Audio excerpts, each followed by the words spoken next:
Thank you all, and thank you for coming out this afternoon. I'm aware that there are other choices of things going on Saturday afternoons. There's not a UGA football game, but there are other football games going on. And I was going to say that if you came to this recital and are missing your football game, God will reward you for that and your team will win. And I realized our pastors, our senior pastor and associate pastor, their alma maters are playing today, but they're playing against each other. So I would win and lose either way I said that, but I'll just thank you for being here. I'll play as fast as I can so you can get to your games. And I'll check. My team is already winning by a lot, so I'm not too worried about it. But today is a day that we're going to honor Ray Martin, and many of you knew him. I did not know Ray during his illustrious career as an organist, and in Atlanta, he was the organist at the Lutheran Church of the Redeemer. He was also a Peachtree Presbyterian Church, taught at Agnes Scott College, and was a great organist and teacher over there. I didn't get to know him during that time. I met him here in Athens when he had come for his retirement and moved to be closer to his daughter Jean and their family. And he was a great friend and a great supporter. He was a dyed-in-the-wool Lutheran, but he would come and visit here. And I'll read you one of his messages in a little bit. He always enjoyed coming here and was always sent me a really nice email the next day and everything like that. So he was somebody that meant a lot to me, gave me a lot of support when I came here, and today is a day that I want to honor him. Pretty much everything on this recital, with maybe one exception, was chosen in consultation with the family, with Jean and with others. And I remember talking to Jean. This recital's been a long time coming because we were planning it before the pandemic. That put it off. I was supposed to play this recital last year. I played it in Little Rock, Arkansas, came back here, and then promptly got COVID, and we had to postpone that and kept putting it off. And almost a year later, we made it just under the year. But Jean asked her dad who his favorite composer was, and he said Mendelssohn, without a doubt. So she said Mendelssohn, Third Organ Sonata. That was the first one on the list, so that was an easy one to do, a great piece. This next piece, I believe, was requested by one of her brothers, and it's a setting. You see the German titles in here, which Ray would be proud of, but your English translations, If Thou But Trust in God to Guide Thee. And if you're interested and want to find your hymnal, it's 282 in the hymnal if you want to read words and see what's going on. That's a hymn that's become a great comfort to me over the years. But this is written by a North German composer, Georg Böhm. And one of the things composers did during that time was try to show off different colors, different sounds in the organ. And this is a set of variations. So you're going to hear things, different sounds, and coming from different places. We were lucky during the pandemic time to be donated the money to put in an antiphonal division in the back of the church. One of the things about an organ is that the room that it is in is a big part of the instrument. You play the room. So the acoustics and everything that you hear in here have to do with the organ. So you're sitting in a great spot. This is sort of like sitting in the body of a violin or something like that. You're going to hear it. So you're going to hear something come from back there, and then you're going to hear something over there, and you're going to hear something up here, back and forth. I don't even get that advantage from where I'm sitting, so you'll get to enjoy this. But it's a set of beautiful variations that'll show off different colors of the organ. And if you're not sure when it's over with and when to clap, just wait for the big finish. That's your cue.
The next three pieces, we couldn't do a recital for a Lutheran and not include a lot of Bach.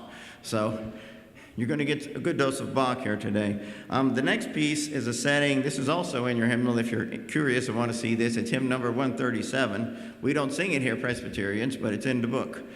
This is Bach's setting of Luther's chorale hymn version of the Creed. Wir glauben, we all believe in one true God.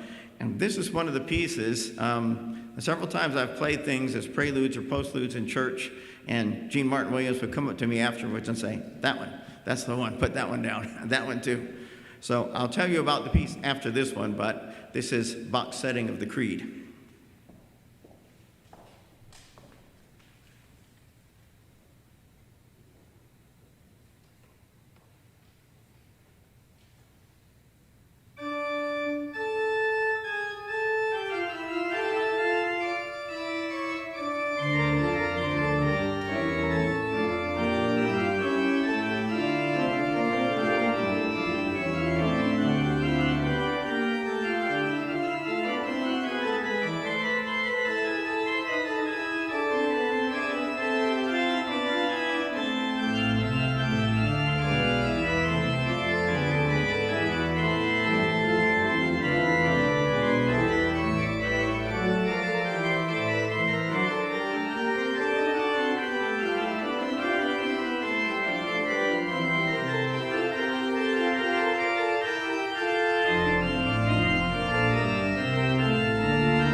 So Bach can be kind of jazzy and chromatic when he wants to be, and you'll hear a little bit more of that in a few minutes too.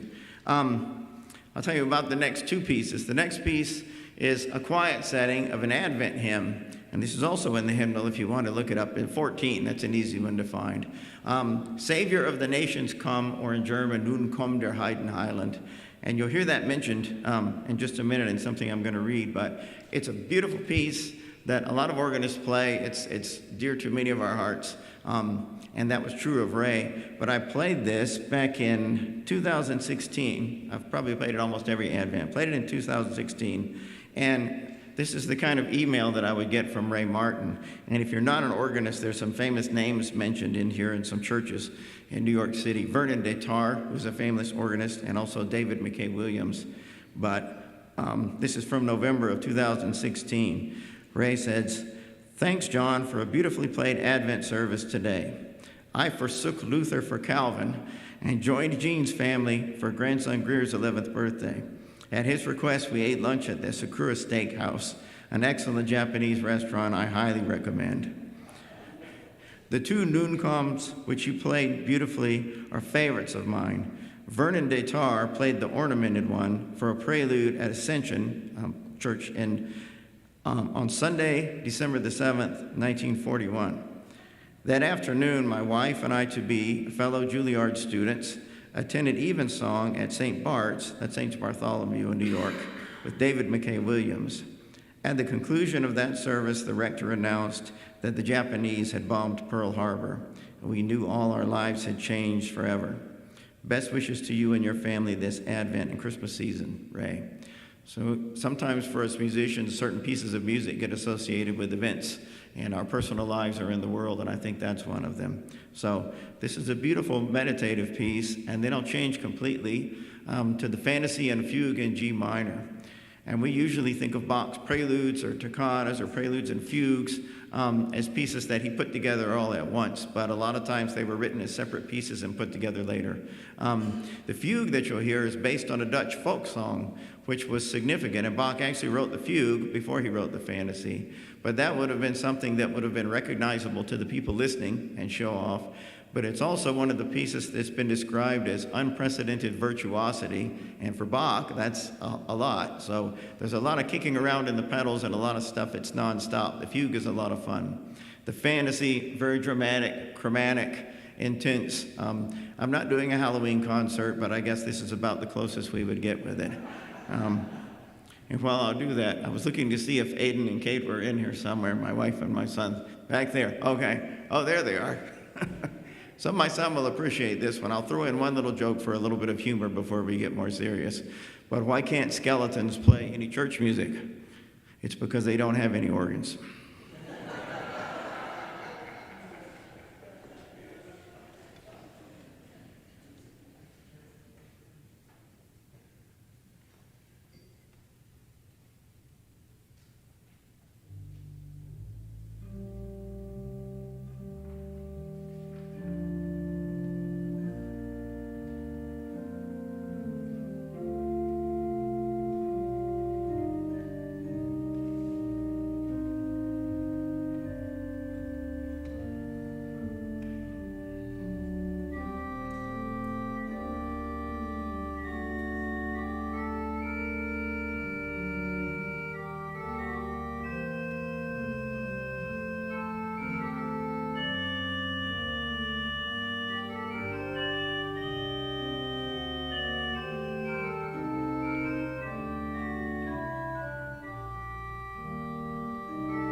That one is a bit of a workout.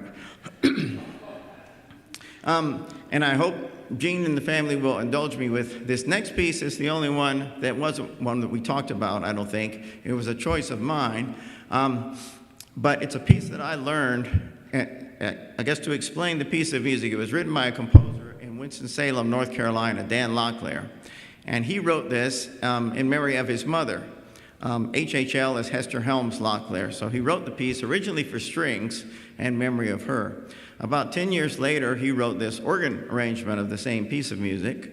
I heard it played on a recital in Atlanta by my teacher, Marilyn Kaiser, and thought, well, she's taught us a lot of Dan Locklear music. I guess I should get that one and learn it too.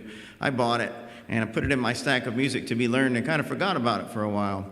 And then in 2020, our pandemic hit, and it was an unusual time for us. I was coming to work still. I think maybe sometimes one other person would show up, but I had this whole building to myself, had time to practice and do all of that.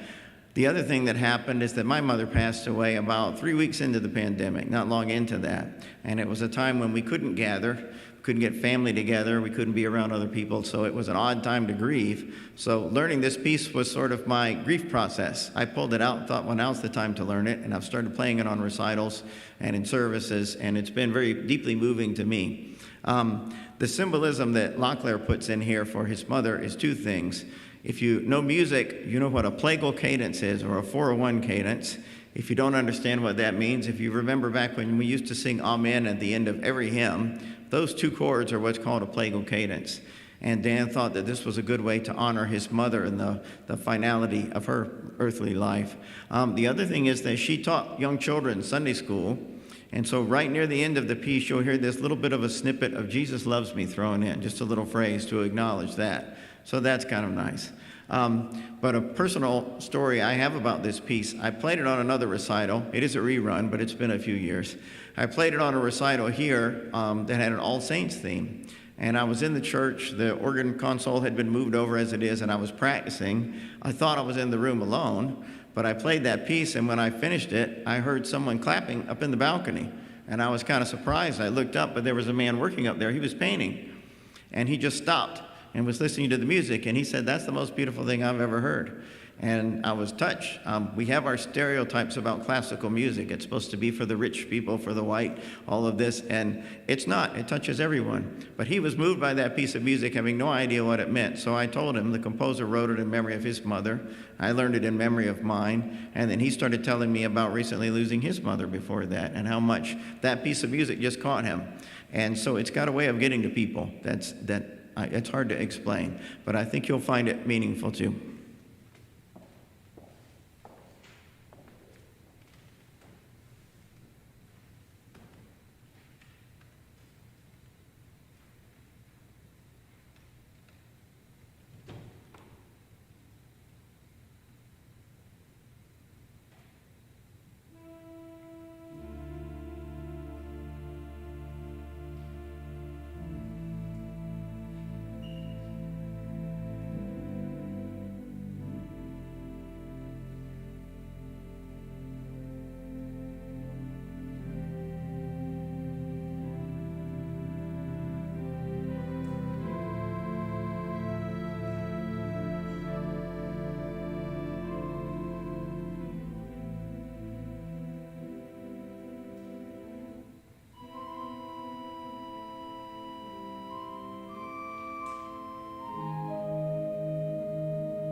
So thank you. Thank you all for coming this afternoon. Before I do the last piece, I want to say a few thank yous. First of all, for the honor of being asked by Gene to do this recital in memory of Ray, and I will always remember him, and glad that we could pay tribute to him. The last piece I'm going to do, well, I guess I should stop before that. This last piece is what some of us organists affectionately call a party piece, a big finale.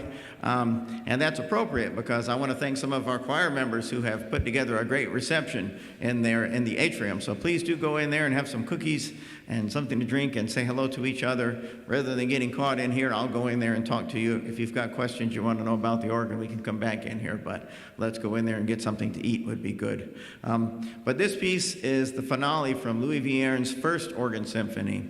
And Vierne, it's amazing if you read his biography and the things that happened to him in his life. He had a lot of tragedy in his life. He was born almost completely blind. He had a couple of operations throughout his life to try to correct that, and they did not go well.